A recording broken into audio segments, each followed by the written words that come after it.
Hello students, welcome back to again a new session of chemistry.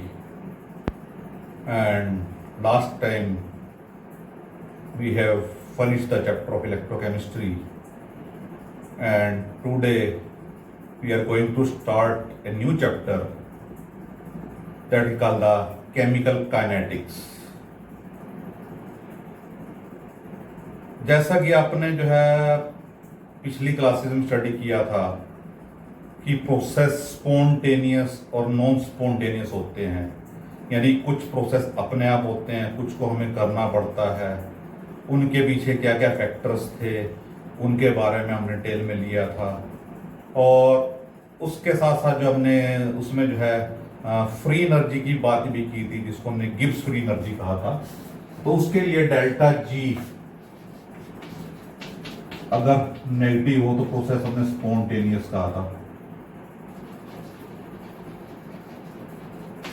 Delta G अगर positive हो तो हमने कहा था नॉन स्पॉन्टेनियस,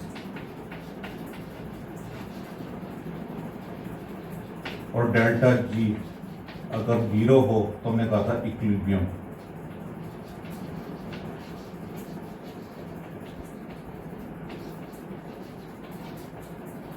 इसको कहा था हमने इक्विलिब्रियम पोजीशन। तो हमने इन कंडीशंस के बेस के ऊपर जो है हमने प्रोसेस को कहा था कि कौन सी रिएक्शन हो रही है, कौन सी नहीं हो रही है। इससे पहले हमने इलेक्ट्रोकेमिस्ट्री भी किया था, उसके अंदर भी हमने जो है इलेक्ट्रोकेमिकल सीरीज के बेस के ऊपर जो स्पॉन्टेनिटी ऑफ रिएक्शन के बारे में बात की थी, कौन सी रिएक्शन फिजिबल है, कौन सी नहीं है। तो उसी तरह से जो है हमने कई फैक्टर्स जो है इन्वॉल्व किए थे। लेकिन जो केमिकल काइनेटिक्स है, द ब्रांच ऑफ केमिस्ट्री की वो branch which deals with the study of reaction, कि रिएक्शंस के बारे में जो हमें बता सके, उसमें स्पीड भी आ जाती है कि हम रिएक्शन की स्पीड के बारे में पता लगा सकें, उसको हम कहते हैं chemical kinetics. The branch of chemistry which deals with study of reactions is called the chemical kinetics. अब यहां पे जो है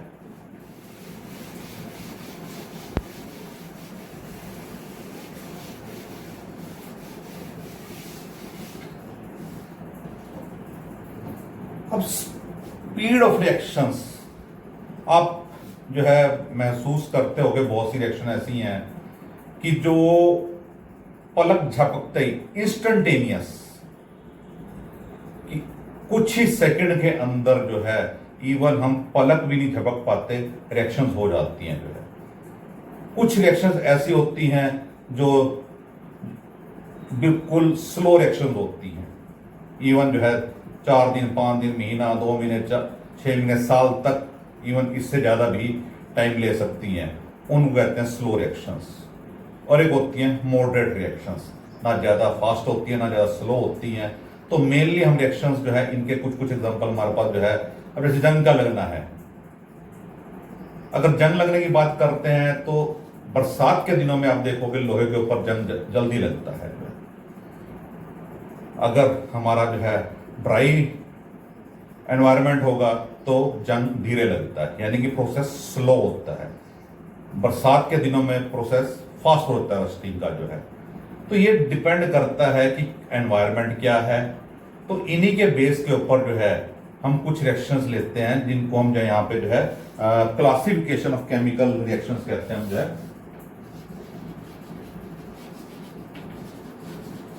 क्लासिफिकेशन ऑफ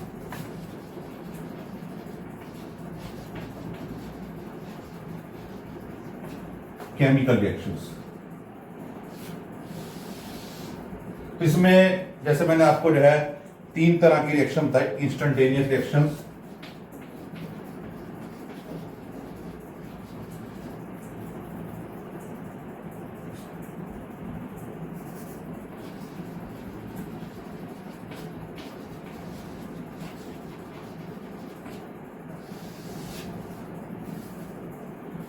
those reaction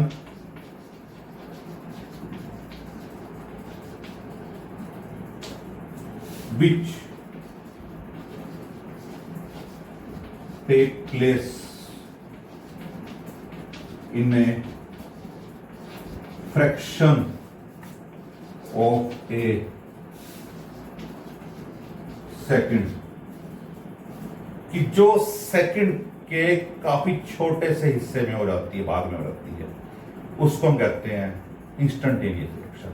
यानी कि जैसे हमने कहा पलक झपकते ही रिएक्शन होगी, तो यानी कि वेरी वेरी फास्ट रिएक्शंस कह सकते हैं इसको जो है। तो इसमें एग्जांपल लेते हैं हम लोग जो है silver nitrate plus sodium chloride.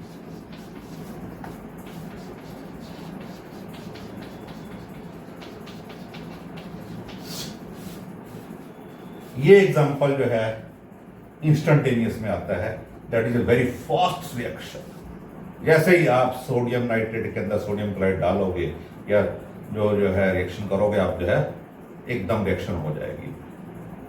तो that is called instantaneous. These are also called ionic reactions. Ionic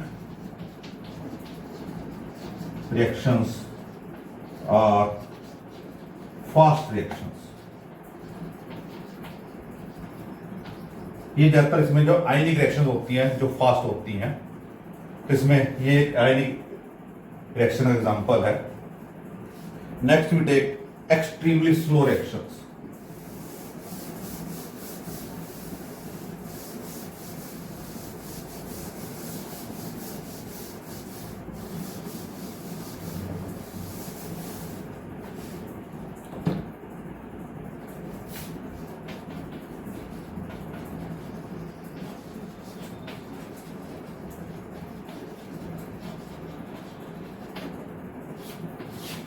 extremely slow, जो बहुत ज्यादा धीरे से होती है, विच द रिएक्शंस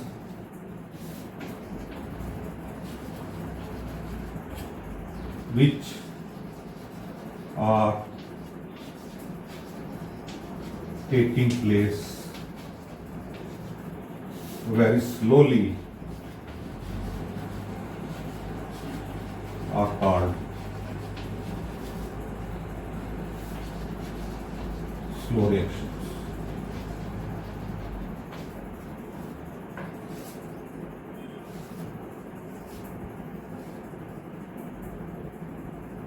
इसमें एग्जाम्पल है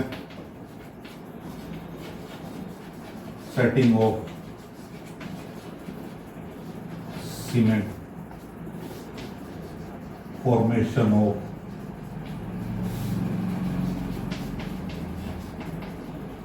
पेट्रोलियम प्रोडक्ट्स,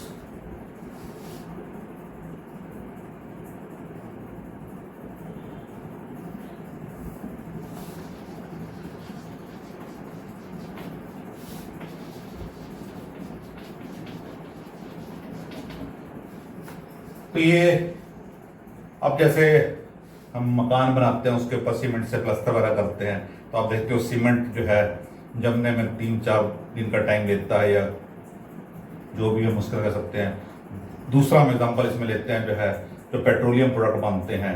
हम कहते हैं कि जो है पुराने टाइम के अंदर जो है पौधे वगैरह जो है जमीन के दब गए थे, जो है तो कोयले या पेट्रोलियम प्रोडक्ट का जो है फॉर्मेशन जो है इन द अर्थ क्रस्ट, तो वो एक जो है एक लंबा प्रोसेस है, बहुत टाइम लेता है, जो है इवन ईयर्स तक लेता है वो जो है। तो ये मेनली इसके अंदर जो है एक्सट्रीमली स्लो प्रोसेस के अंदर आते हैं। तीसरा आता है इसके अंदर जो है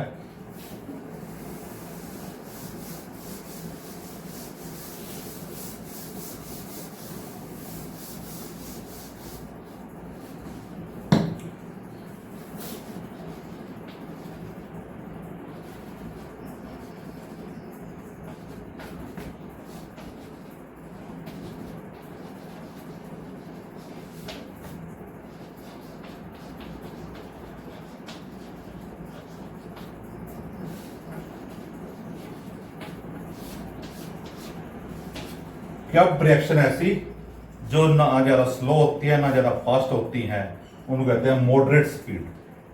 तो ऐसी रिएक्शन जो है जो हम आसानी से जिनको जो है हम ऑब्जर्व कर सकें या जिनका हम नोट कर सकें जिन रिएक्शंस को, उनको हम कहते हैं moderate reactions.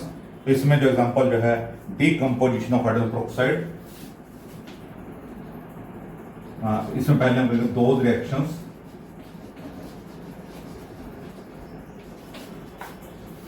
which are not very slow or very fast. They are taking place with moderate speed.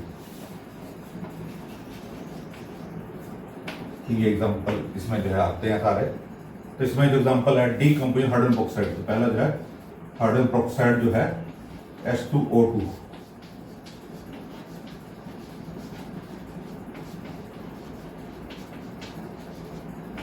Hydrogen peroxide हमें देता है वाटर प्लस ऑक्सीजन।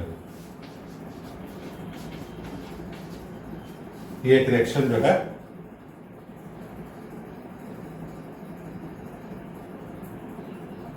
मॉडरेट का एग्जांपल है। दूसरा हम एग्जांपल लेते हैं hydroxyl of cane sugar,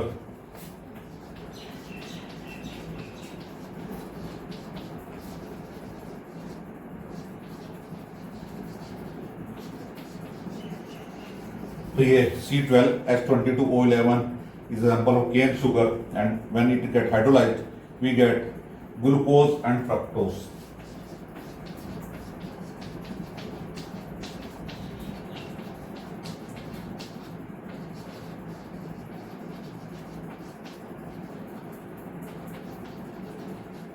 glucose and fructose दोनों का फार्मूला सेम होता है C6H12O6। तो ये हमारे पास जो है मॉडरेट स्पीड का एग्जांपल है। तो ऐसे बहुत से एग्जांपल हमारे जो है प्रोटीन के अंदर है, जो केमिस्ट्री जो है पूरी रिएक्शंस की भरी हुई है। तो इसमें यहाँ पे जितने मर्जी एग्जांपल हम ले सकते हैं। तो धीरे धीरे आप इसके भी जो है एग्जांपल हमें क्लियर होते चलेंगे और कितने एग्जांपल हैं इसमें जो है। तो लाखों एग्जांपल जो है हम दे सकते हैं इसके अंदर जो है। तो 2-4 से स्टार्ट करते हो, जितने मर्जी आप जैसे जैसे प्रोसेसिंग करोगे तो हमारे पास ये एग्जांपल्स मिलेंगे हमें। तो इसमें जो है ये जितनी भी रिएक्शंस हैं इनको लेबोरेटरी के अंदर हम जो है नोट कर सकते हैं, मेजर कर सकते हैं इनका रेट। तो these are called the measurable speed, भी इसको मेजरेबल स्पीड भी कह सकते हैं जो है कि जिसको हम आसानी से माप सकें। मेजर का मतलब मापना, ठीक है। तो ये इसका एग्जांपल ले सकते हैं। सो लेकिन आजकल हमारे पास ऐसी टेक्निक, लेजर टेक्निक आ गई हैं जिनसे हम जो है वेरी फास्ट रिएक्शंस का भी हम रेट निकाल सकते हैं जो है। पहले ये पॉसिबल नहीं था लेकिन आजकल पॉसिबल है ये। तो हम रेट ऑफ रिएक्शन जो है आसानी से निकाल सकते हैं हर एक रिएक्शंस का जो है। Next,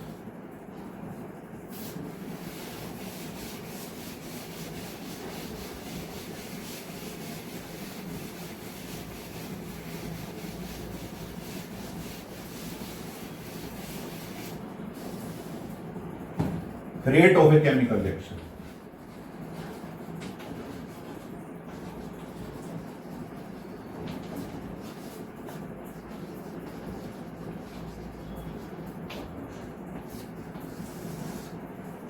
rate of a chemical यानी कि इस रिएक्शन की स्पीड क्या है। अब किसी की स्पीड निकालनी हो तो हम कैसे निकालते हैं जो है। तो इसके अंदर जो है जैसे हम लोग जो साइकिल, स्कूटर, मोटरसाइकिल से जैसे भी हम जो है अपनी जो है कोई जर्नी करते हैं तो उसके अंदर हम देखते हैं कि हम जो जितनी डिस्टेंस हमने ट्रेवल की उसको टाइम से डिवाइड कर देते हैं तो उससे स्पीड ऑफ आ जाती है उस व्हीकल की। तो इसी तरह से जो है रिएक्शंस के अंदर भी हम क्या कर सकते हैं जो है कि एक हमने मान लो जो है कोई रिएक्टेंट लिया, वो प्रोडक्ट में बदलना शुरू हो गया जो है। तो कितना वो प्रोडक्ट में बदला, हमने स्टार्टिंग में कितना लिया, कितना वो प्रोडक्ट में बदल गया, कितना उसने टाइम लिया, तो उसको अगर रिलेशन हम इसके अंदर करें तो उससे हम जो है रेट ऑफ रिएक्शन हम निकाल सकते हैं। The rate of chemical reaction is the change in the, इसको जो डिफाइन करते हैं the rate of a chemical reaction is the change in molar concentration of reactant or product with the passage of time, कि time जितना हम reaction को दे रहे हैं कितना वो रिएक्टेंट उसमें जो है प्रोडक्ट में बदल गया या कितना प्रोडक्ट फॉर्मेशन हो गया, that is called the rate of reaction. अब हम यहां पे एक रिएक्शन सपोज करते हैं, पहले मैं इसको जो है रेट ऑफ रिएक्शन कह सकता हूं मैं,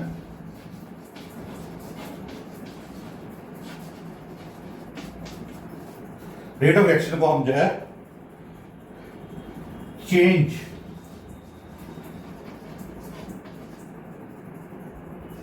इन द मोलर कंसंट्रेशन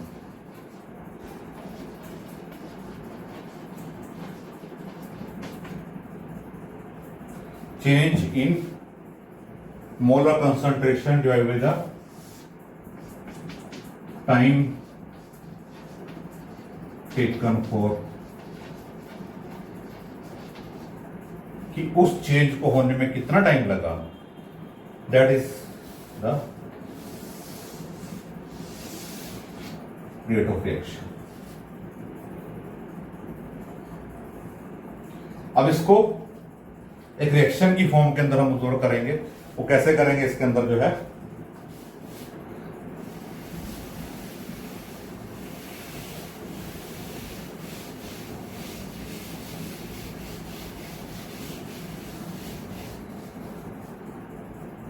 मान लो कोई रिएक्शन मानते हैं हम लोग जो है R changes into P where R is reactant और P is product। R is reactant, P is product। तो हम एक रिएक्शन मान लेते हैं R changes into P। तो इसका रेट ऑफ रिएक्शन कैसे लिखेंगे हम जो है,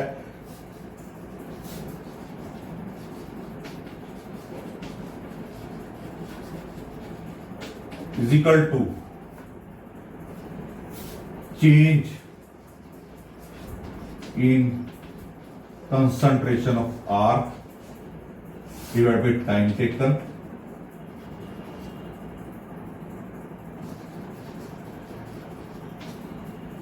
अब इसको चेंज की बजाय मैं बल्कि और थोड़ा सा इसको मॉडिफाई करता हूं, डिक्रीज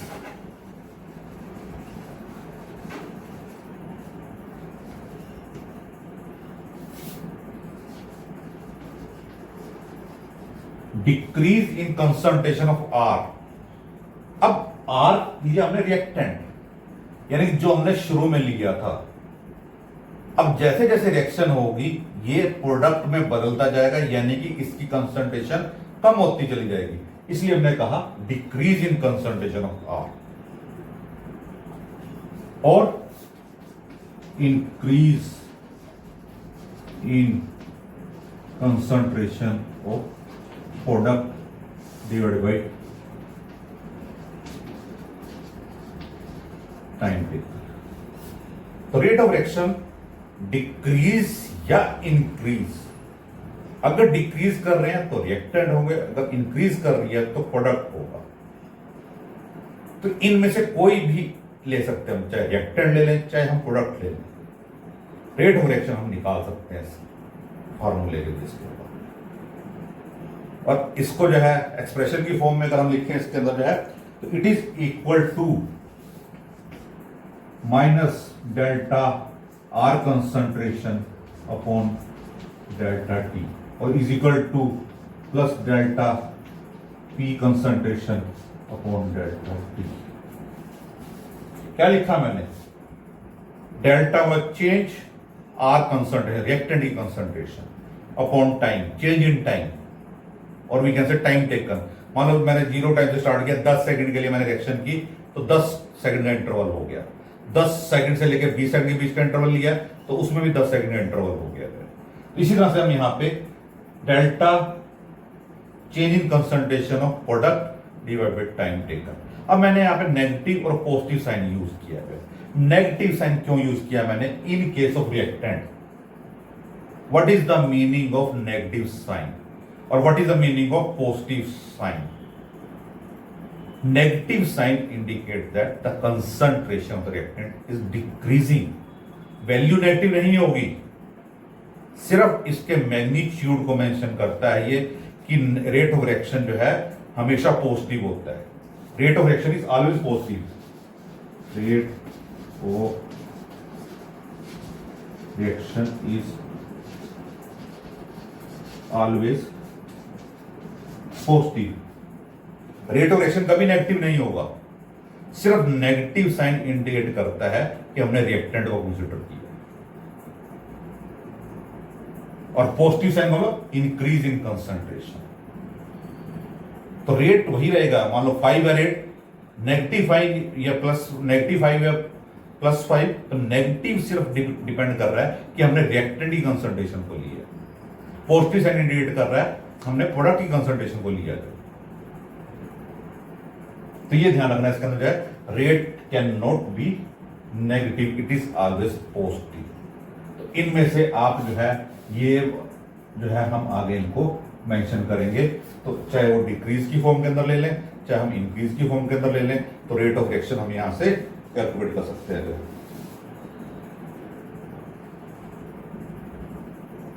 और एग्जांपल एक ले रहा हूं मैं यहां पे।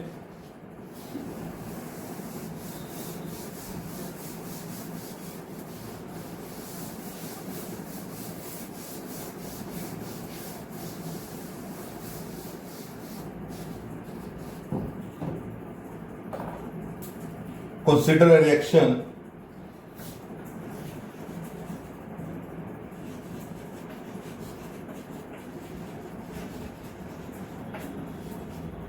A plus B gives you 2C। अब जैसे मैं रिएक्टेंट और प्रोडक्ट कहा था मैंने, उसी तरह से मैंने एग्जांपल लिया यहां पे A plus B gives you 2C, यानी कि ये रिएक्टेंट है, ये प्रोडक्ट है हमारे पास। तो इसमें जो रेट ऑफ रिएक्शन क्या होगा,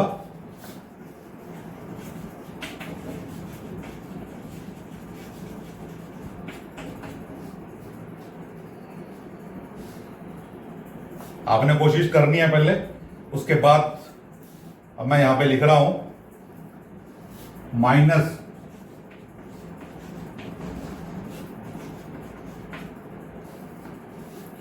change in concentration of A upon change in time, या minus change in concentration of B upon, या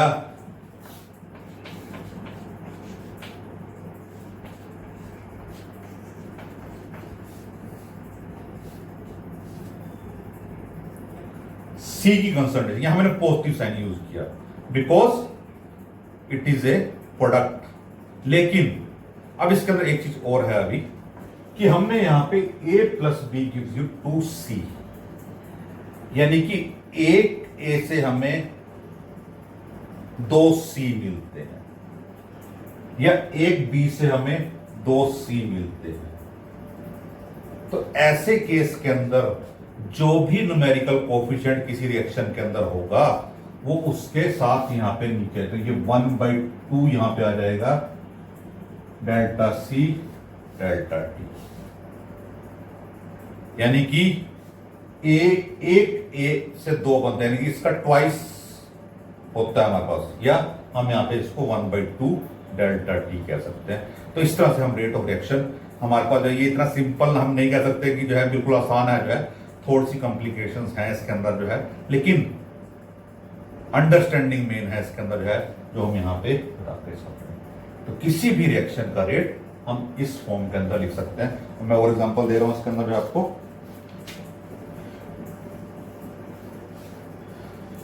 अब ये क्या था हमारे पास जो है, कंसंट्रेशन। कंसंट्रेशन की यूनिट क्या होती है? Moles per litre. Concentration unit क्या होती है? Moles per litre. और टाइम क्या होता है? मिनट या सेकंड के अंदर जो है। तो रेट रेट ऑफ रिएक्शन की जो यूनिट्स हैं, units of rate of reaction is equal to, ये होता है moles per litre upon time, time होता है सेकंड इनवर्स के अंदर, तो ये हो गया मोल सेकंड लीटर में, क्योंकि ये सेकंड सॉरी ये सेकंड में होता है, तो ऊपर जाके भी ये सेकंड इनवर्स हो जाएगा। तो मोल per litre per second are the units of rate of reaction, और अगर ये यहां पे मिनट्स के अंदर होगा तो मोल पर लीटर पर मिनट।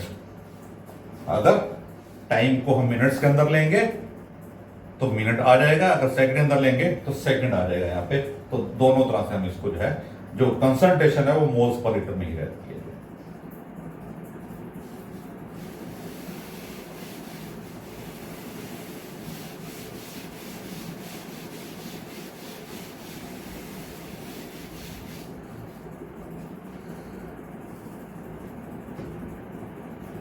उसके बाद हम लेंगे रिएक्शन रेट। किसी रिएक्शन का रेट कैसे निकाला जाता है? Reaction rate as the average rate. Reaction rate को एवरेज में कैसे निकालते हैं इसके अंदर, इसको हम जो है एक ग्राफिकल रिप्रेजेंटेशन से निकालते हैं। तो इसके अंदर जो है हम एक ग्राफ लोड करते हैं टाइम और कंसंट्रेशन के बीच में, मोलर कंसंट्रेशन के बीच में ग्राफ लोड करते हैं हम इसके अंदर है। अब जैसे हमने कहा कि शुरू में मान लो कोई रिएक्टेंट लिया हमने, उसकी कंसंट्रेशन मैक्सिमम होगी, यानी कि मान लो यहां पे थी कंसंट्रेशन और टाइम क्या था? 0। टाइम हम यहां मान लेते हैं, यहां पे शुरू में कंसंट्रेशन मैक्सिमम थी, टाइम 0 था, लेकिन जैसे जैसे रिएक्शन स्टार्ट हुई तो रिएक्टेंट की कंसंट्रेशन डिक्रीज होना शुरू हो जाती है, यानी कि ये टाइम बढ़ेगा, ये टाइम है यहां पे, ये कंसंट्रेशन है। तो क्या होगा कि जैसे जैसे टाइम बढ़ेगा कंसंट्रेशन कम होती चली जाएगी। तो ये इस तरह से एक ग्राफ आएगा हमारे पास।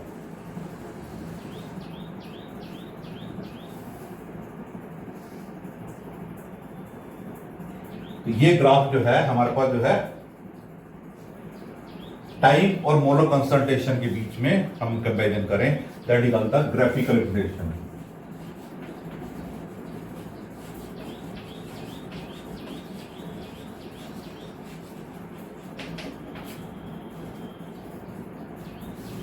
ग्राफ की फॉर्म में हमने इसको रिप्रेजेंट किया।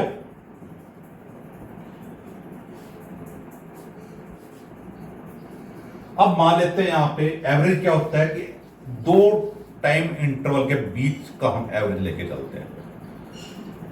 तो कि मान लो टाइम हमारा यहां पे ये कंसंट्रेशन जो है हमारे पास जो है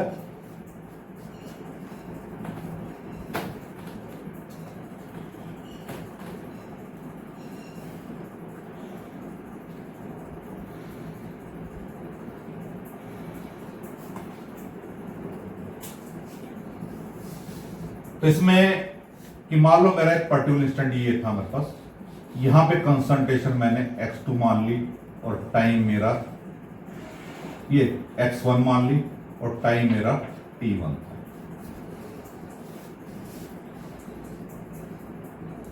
और दूसरे इंटरवल के ऊपर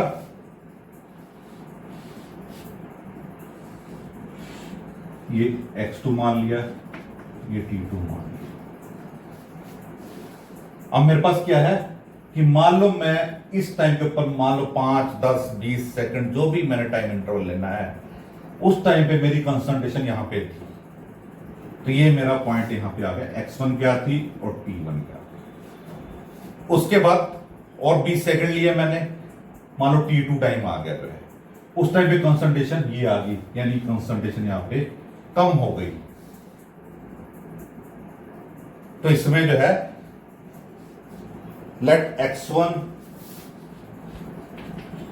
is the molar concentration of at any instant of time t1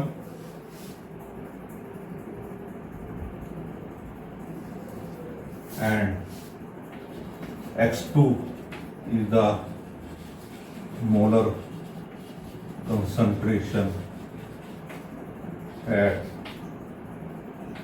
other instant of time t2, कि हम यहाँ पे t1 और t2 दो टाइम मान के चल रहे हैं जब हम कहते हैं x1 और x2 उनकी कंसंट्रेशन थी।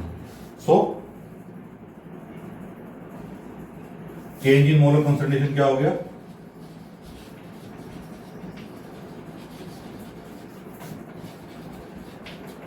x2 minus x1, change in time क्या हो गया, t2 minus t1।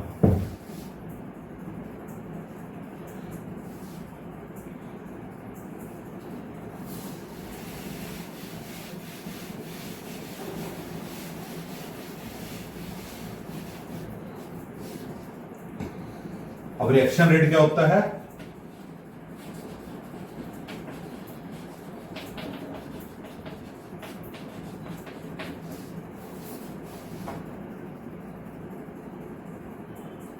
is equal to x2 minus x1 upon t2 minus t1। तो इस तरह से हम जो है रिएक्शन रेट निकाल सकते हैं जो है।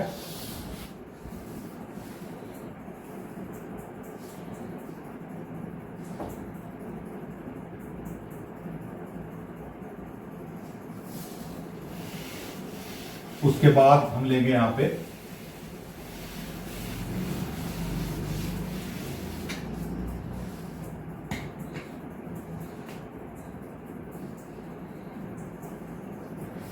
Instantaneous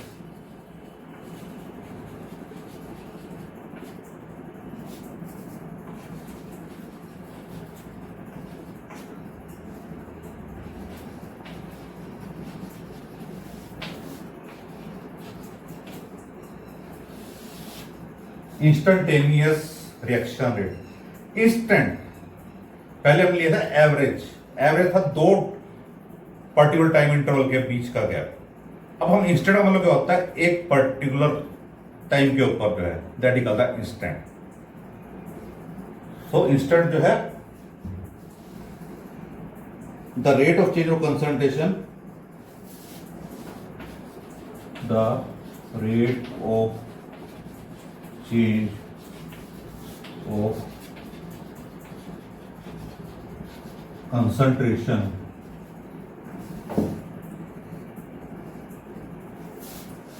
at any one of the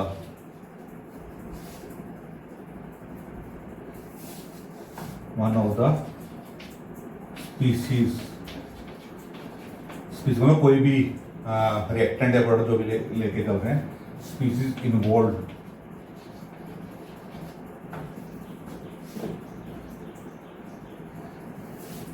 in the reaction at a particular instant of time।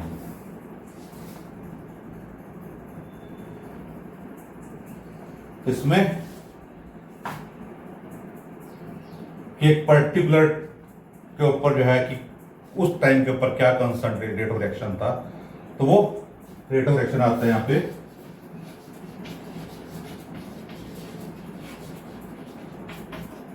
dx upon dt। अब पहले मैंने एक ट्रायंगल की फॉर्म में साइन यूज किया था, उसको डेल्टा शब्द यूज किया, वो एक गैप था इंटरवल के बीच में। यहाँ पे D x upon D T use कर रहा हूँ, तो ये इंस्टेंट रेट ऑफ रिएक्शन आ जाएगा यहाँ पे। तो ये हम जो है एक पर्टिकुलर टाइम के ऊपर, पहले हमने टाइम इंटरवल लिया था एवरेज के अंदर, यहाँ पे पर्टिकुलर जो है कि इस टाइम सेकंड के ऊपर जो है, इस पर्टिकुलर जो है इंस्टेंट के ऊपर जो है हम उसका रेट ऑफ रिएक्शन निकालते हैं।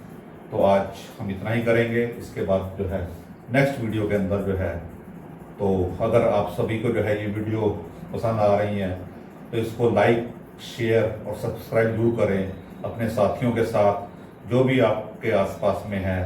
तो इसमें जो है सब्सक्राइब जरूर करें, उससे क्या है कि एक मोटिवेशन मिलता है कि जो है सभी को जो है ये वीडियो पसंद आ रही है। तो आज के लिए इतना ही, धन्यवाद।